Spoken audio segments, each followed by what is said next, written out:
Kai atsidarai naujienų portalą ir įsijungi televiziją, ką dažniausiai matai? Krizė, pavojus, nuosmukis. Kiekvieną dieną mus pasiekia dešimtis, šimtai ar net tūkstančiai naujienų ir dauguma jų yra ne apie šviesią ateitį ar ten kažkokias galimybės, o apie krizę, grėsmės ir baimę. Kodėl? Nes būtent tokios naujienos sukelia stiprias emocijas ir prikausto mūsų dėmesį. Ir kai žiniasklaida kontroliuoja mūsų emocijas, ji kartu kontroliuoja ir mūsų tam tikrus sprendimus. Investuotojai kasdien susiduria su informacijos lavina. Čia nuo geopolitinių įtampų iki ekonominių prognozių. Šie metai yra itin banguojantis metai. Donaldas Trumpas vėl kelia sumaištį. Pagalvokime apie jo įvedamus tarifus, jo politinius sprendimus, kurie abu drebina rinkas, o kasdien pasirodančios antraštės gali sukelti jausmą, kad viskas eina į blogą pusę. Bet ar tikrai? Čia atsiranda svarbiausia taisyklė investuotojui. Atskirti šurmulį nuo svarbių faktų ir tą trumpalaikį triukšmą nuo ilgalaikės strategijos. Ir čia klausimas, tai kaip atsirinkti, kas iš tikrųjų svarbu, o kas tik siekia priklaustyti tavo dėmesį. Kaip priimti sprendimus remiantis faktais, o ne emocijomis. Kaip nepasiduoti šurmuliu ir išlikti ramiam investuojant. Šiame video parodysiu, kaip tai padaryti ir kodėl tai svarbu tiek tavo investicijoms, tiek bendrai gyvenimo kokybei. O jei konkrečiai įdomu, kaip aš elgiuosi, kai rinkoje pilna raudonų grafikų, gali taip matyti mano portfelius. Juos gali sekti visiškai nemokamai per nuorodą aprašyme ir skaičiai kalba patys už tave. Bendra vertė buvo ties kažkur 120 tūkstančių, 130 tūkstančių, pakrito per 10%, pakilo per 10%. Taip sakant, galite matyti viską, ką darau. Vėl rasit ir mažų sumų investavimo strategijas, tiek aktyvų valdymą ir didesnės sumas, bet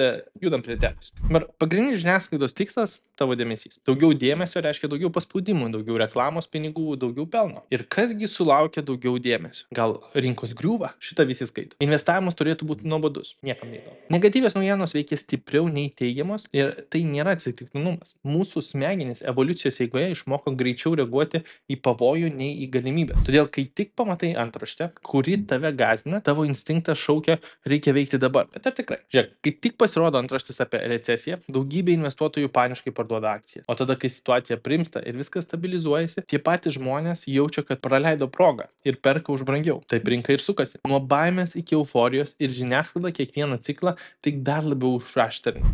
Trumpalaikiai rinkos svyravimai verčia žmonės priimti blogus sprendimus. Kiek kartų esi pagautas tikrinant savo portfelį kas kelias valandas ir skaitai naujieną apie krizę ir galvoji, gal laikas viską parduoti, arba atvirkščiai, Bitcoin vėl kyla, gal reikia pirkti už viską, ką turi. Žmonės, kurie 2008 metais krizės metu pardavė savo akcijas iš baimės, vėliau matė, kaip rinka atsigauna, o jų pinigai liko už borto. O tie, kurie išliko ramus ir laikėsi plano, tapo gerokai turtingesni. Tad klausimas atgal. Kaip atsiriboti nuo šio chaoso ir priimti geresnius sprendimus? Tai pirmas dalykas - atpažink tuos emocinius triggerius. Jei antraštė sukelia norą kažką skubiai daryti, tai stop ir pagalvojam. Užduodam savo klausimą, jei nebūčiau perskaitęs šios naujienos, ar mano dabartinės mintis tikrai, taip sakant, judintų mano portfelį, ar jos tikrai įtakoja mano ilgalaikę strategiją. Jei atsakymas, kad neturėtų įtakoti, tai išgelbėjau save nuo nereikalingo streso. Antra, skirk dėmesį patikimiems šaltiniams. Kas pateikia duomenimis pagrįstą analizę, o kas tiesiog kelia paniką. Trečia,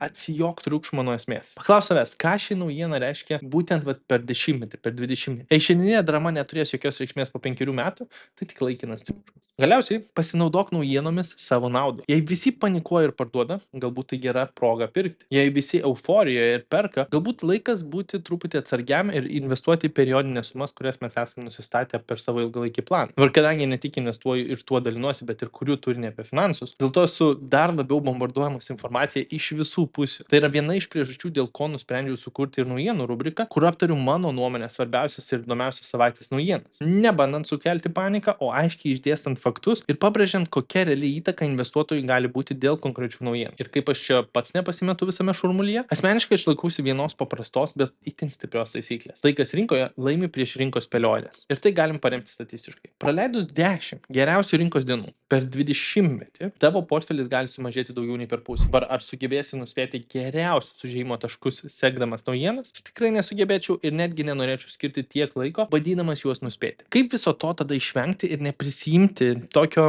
augimo sabotažo? Paprastai ilgalaikis periodinis investavimas. Apie tai netgi sukūriau praktinį eksperimentą, kuriame tiesiog pasyviai investuoju po 100 eurų per mėnesį. Čia nesvarbu, rinkos krenta ar kyla, tiesiog perku. Ir patikėk, kaip aš norėčiau gerokai daugiau užsipirkti, kai rinkos raudonuoja ir parodyti tuos rezultatus po kelių metų. Bet tai nėra eksperimento esmė. Aš parodysiu, kaip viskas atrodo konkrečiai. Pirmas dalykas, atsidarom Freedom24. Jeigu dar neturi Freedom24 nuorodos aprašyme, užsuk, ten papildomi bonusai, jeigu atsidarinėsi sąskaitą ir pasipildysi didesnėmis sumomis.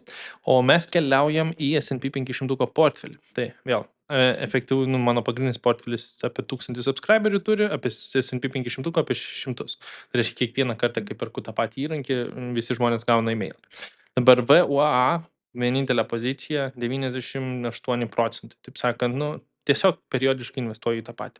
Šiuo metu žiauriai pakritęs portfelis. Nuo ten plus 40% iki 26% pliuso. Ir dar vis portfelis 1000, taip sakant, eurų pliuse. Tai reiškia, aš tiesiog periodiškai apsipirkinėju to paties įrankio, nesvarbu, ar jis kyla ar leidžiasi, aš tiesiog periodiškai spaudžiu pirk. Ir jūs galite matyti, taip sakant, visą šitą informaciją, pozicijos, sandoriai, pirkimas kovo, vasario, sausio, gruodžio, lapkričio, taip toliau. Tiesiog pastoviai nepriklausomai ar kaina pakilo, ar kaina nusileido, ir dabartinė kaina yra 107, tai aš pirkau 113, 110, 115, 108. Paskutinį kartą, kai kaina buvo tokia, buvo rugsėjis. Tai, netgi vasara. Tai vėl, ar tai reiškia, kad tai yra efektyviausia ir geriausia ir daugiausiai uždirbanti strategija? Tikriausiai ne. Jeigu aš per krizes galėčiau investuoti papildomai, tikėtina, kad tos grąžos būtų gerokai didesnės, bet paraleliai mintis yra parodyti, kad mažomis sumomis galime uždirbti tikrai rimtus pinigus, ypač kai mūsų sudėtinių palūkanų efektas uždirbs vis daugiau ir daugiau. Vėl, svarbiausia čionais yra aiški strategija. Žiniasklaida kasdien pateiks dešimtis naujų katastrofų, bet tau nereikia reaguoti kiekvieną jų. Vietoj to sutelk dėmesį į tai, kas iš tiesų svarbu. Tavo investavimo planas, ilgalaikė rinkos tendencija ir asmeninis finansinis raštingumas. Šie principai padeda ne tik investuojant, bet ir gyvenime. Jei išmoksi atsirinkti svarbią informaciją ir neleisi emocijoms kontroliuoti tavo sprendimų, ne tik ramiau investuosi, bet ir gyvensi lengviau. Todėl kitą kartą, kai pamatysi bauginančią antraštę, paklausk savęs, ar tai tikrai svarbu, ar tai tik dar viena emocijas provokuojanti žinutė, skirta prikaustyti tavo dėmesį ir iš tavęs užsidirbti. Nes investuotojai, kurie sugeba atsiriboti nuo šurmulio, dažniausiai būna tie, kurie uždirba daugiausiai. Tiesą sakant, investavimas dažnai būna nuobodus, jei darai tai teisingai. Ir investavimas tikrai nėra lenktynės, o ilgalaikė